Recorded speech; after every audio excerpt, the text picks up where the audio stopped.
Hi guys!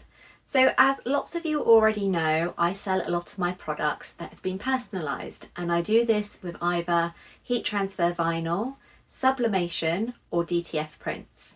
But I also know that I've got a lot of crafters that follow this channel and they may not have all of the machines and equipment that I do.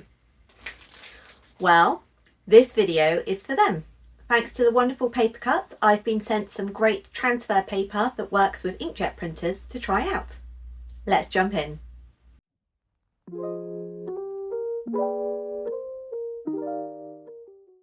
So if you've never heard of transfer paper, you might be wondering, what is it?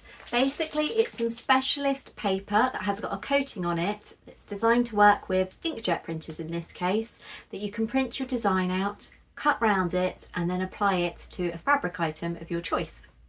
When you're working with vinyl, you can only use bold block colours. This is great for lots of designs, but sometimes you want something a little more detailed. You could use sublimation, but that only works on polyester, or you can use something like DTF. Now I understand that there is a lot of cost involved with this, and some crafters just want to have a go at making something, and actually some business sellers would like to just try an item out without having to invest in lots of money on items such as DTF prints.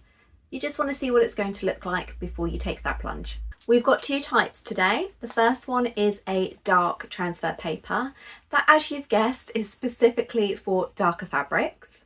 And the second is made for lighter fabrics. So today we're going to have a go at making a cute printed design on both a baby vest and a darker print t-shirt. Now this stuff is designed to be cut either with scissors or you can use a cutting machine. It's also designed to be applied with either an iron or a heat press. I'm going to be trying to make my designs with the Silhouette Cameo just because it's going to give me a much more even finish, but you can use scissors if you don't have this. And I'm also going to show you how to apply it with both the iron, which it comes with full instructions for, and a heat press, which I figured out with a bit of trial and error. We're going to make both the designs in Canva, and then we're going to apply starting with the dark shirt. We're going to start by creating an A4 document in Canva, as that's obviously the size of the transfer templates. Then we're going to have a look at Canva's preset elements for a design that we'd like to print, and I'm also going to add some text. I've added the background colour of the shirt just to check that I'm happy with all of the colours, and then changed it back to white again. For the vest, I wanted to create a cute little watercolour animal design, so I've done exactly the same thing using an element and then creating some cute text with an effect over the top. Once I'm happy with all of this, I've added an outline because I know this is going to be tricky to actually trace in Silhouette. You need to export as a ping and then open that up in Silhouette. Make sure your registration marks are turned on, and now it's time to trace round. The little boba tea doggy was quite easy. I've done my usual offset and then I've added the design back in. For this one it was a bit trickier, but having the offset there made it easier with the trace. So once it's traced, I've added another offset, deleted the original, and then added the graphic back in. I did see, however, that there was some grey marks around that offset that I'd added, so I went back into Canva, removed the offset, and then re-downloaded and added the new one to Silhouette. Now it's time to resize both of your designs. Make sure that you're happy with the size for the item that you're going to be pressing to.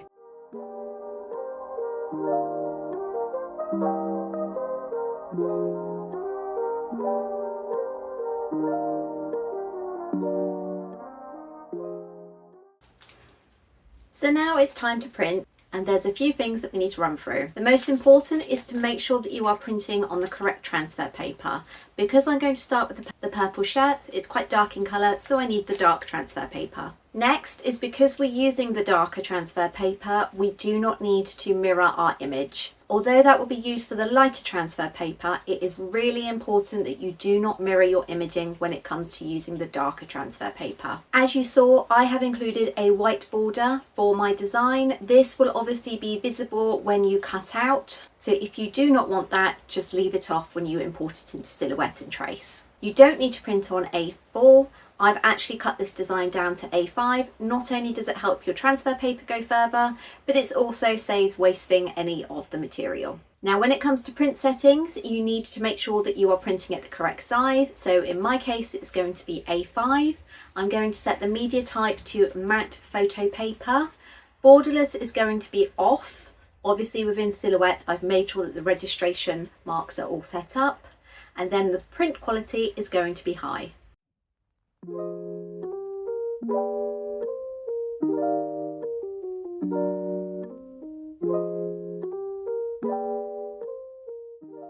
So as I mentioned in the intro, you can easily use a pair of scissors to cut out the design or a cutting machine.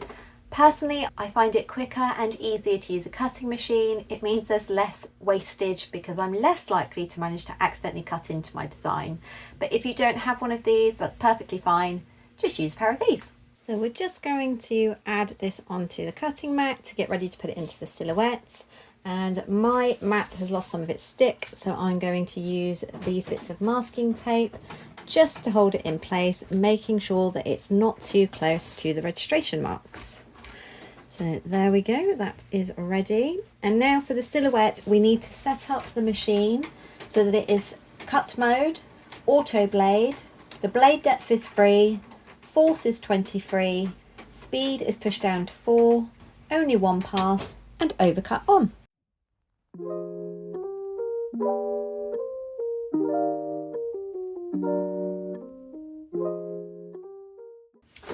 So the way that the dark transfer paper cuts and presses is slightly different to the lighter one. So obviously the first difference is that we need to make sure that it isn't mirrored. And then the second big difference is that this needs to be separated from the backing paper here. It is going to be pressed face up, whereas the light transfer paper is pressed face down and you don't need to release it from the backing paper. So let's do that.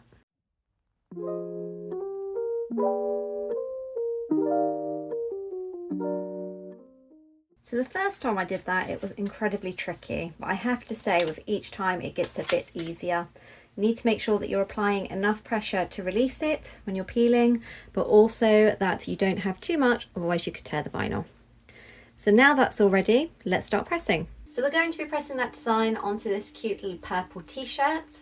I'm going to be using my heat press and I have set it between 170 degrees centigrade and 180 degrees centigrade.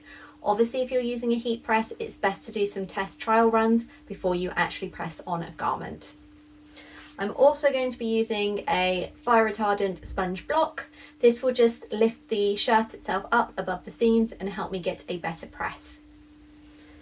On the top of my platen, I have a Teflon non-stick sheet. This is used to protect the top of my platen when I'm pressing, but I'm also going to be using butcher's paper, which I just trimmed down big sheets. This is what I use when I'm doing sublimation. It helps to capture any moisture to make sure that it doesn't interfere with the dyes in the ink. So the first thing we're going to do is a pre-press. So I'm going to put my sponge block onto the bottom platen, and then I'm going to add the shirt over the top, making sure that where I want the design is just where the sponge block is. And then I'm going to press it for 5 seconds just to get any moisture out that might be trapped in the shirt.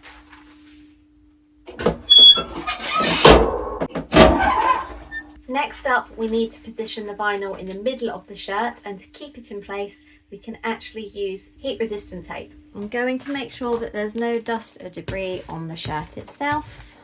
And there we go. And then I'm going to use my grid mat here just to make sure that all the seams and the shoulders are straight before I add my design to the front. Ordinarily when I'm doing this, I will measure everything using my L metal ruler, but because the camera is right in the middle, it's going to be a bit tricky, so I'm just going to do it mainly by eye. You can, of course, just measure in from the side seams just to make sure that it is roughly where you want it to be.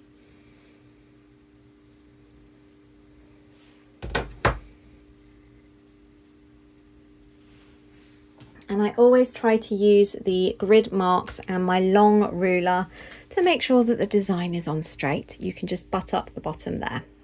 Now I don't want to use too much tape because I'm always nervous about using tape, and although I've tested this out and it worked absolutely fine, there's always the risk that there may be some transfer. So I'm going to use it sparingly in just 2 places there, which will just keep it in place whilst I'm transferring it back to the heat press.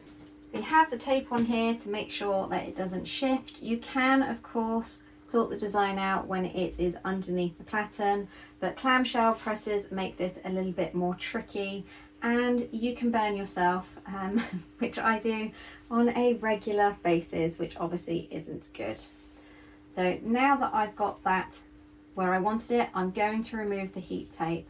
Obviously this step is optional, I just don't really want it in there unless I really have to, because occasionally you can get bad batches of heatproof tape and the colour will transfer to your print. I've had it happen with sublimation garments and it's not great. So now we're going to put that butcher's paper over the top. We've got firm pressure on the heat press and I'm going to set it for 1 minute or 60 seconds. Okay, so hopefully nothing's shifted whilst that's being pressed. I'm going to take the butcher paper away and you can see that the design has been added perfectly. So this is incredibly hot, but I'm going to lay it down so you can see. Okay, so we've got a nice close-up on here. It's adhered to the shirt really well. It's a nice smooth finish. Now you can obviously have a play around with your heat press to make sure that the settings match for you. I am tempted to just put it back under for a couple more seconds with a bit more pressure, just to make sure that it's got really good adhesion between the transfer and the shirt.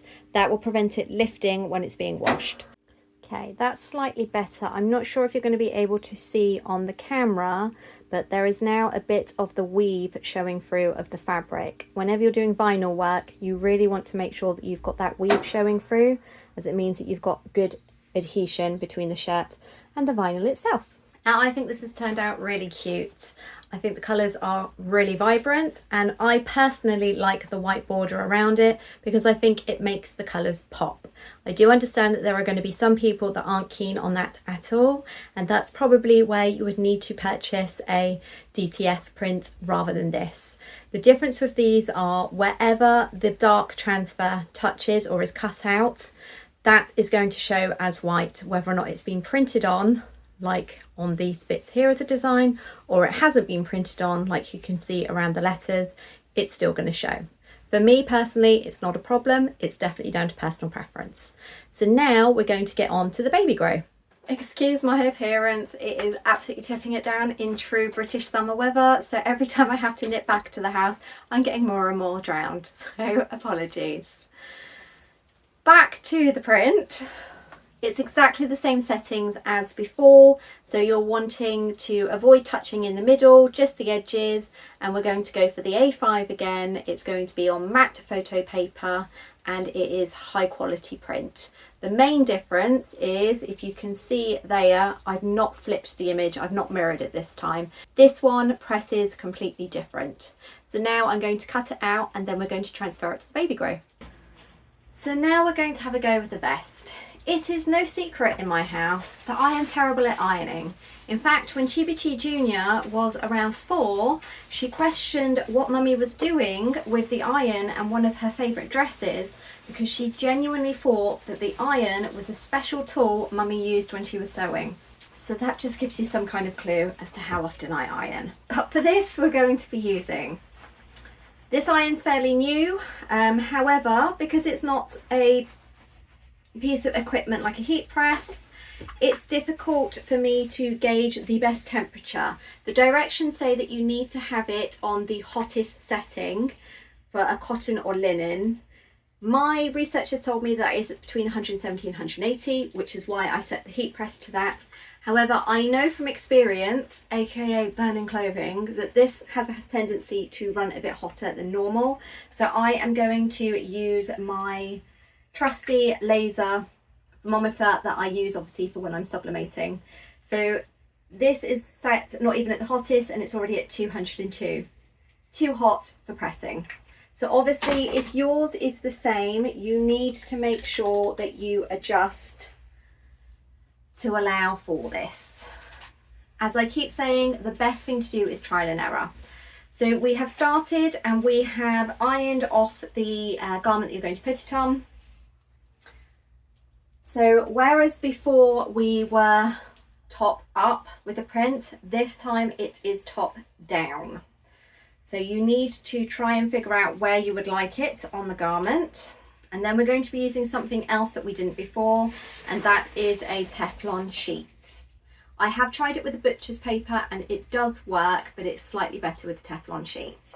So now I have got it exactly where I want it. I'm going to put the Teflon sheet over the top there, and I'm going to check the temperature one last time. So that's just the high end of 180. So obviously once I start pressing, it will come down. So I am now going to position my iron over the top. Alexa, set a timer for 1 minute. 1 minute, starting now. I'm applying pressure to the garment, and you want to have the pressure and keep it moving. The directions actually say to move from top to bottom, but because this is a fairly small design, this should be okay. Directions also say between 3 and 5 minutes, but obviously that is for much larger designs where you'll be having to do it section by section with an iron which is much smaller than a heat press. So if you've got a smaller design like this, then obviously don't leave it on there for 3 to 5 minutes because you will burn it. The Teflon sheet should also help to protect the garment, but obviously some garments are more sensitive than others, so you always need to test to make sure that they're not going to melt or burn. White colours and darker colours like black are more susceptible to scorching, so bear that in mind. So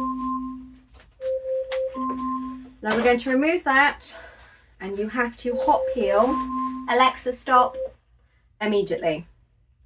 So start at a corner and firmly peel it away, and there we go. So as you can see, the backing, everything has gone from there, and on the little vest itself, it's left behind the print, and it looks really adorable. Whilst it's warm, you might feel it's slightly tacky, but that does go once it's cooled down.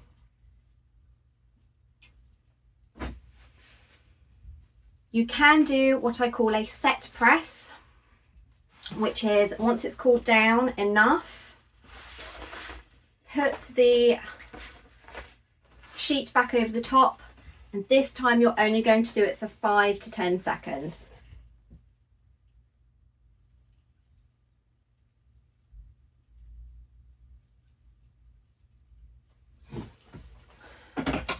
Perfect. Much better.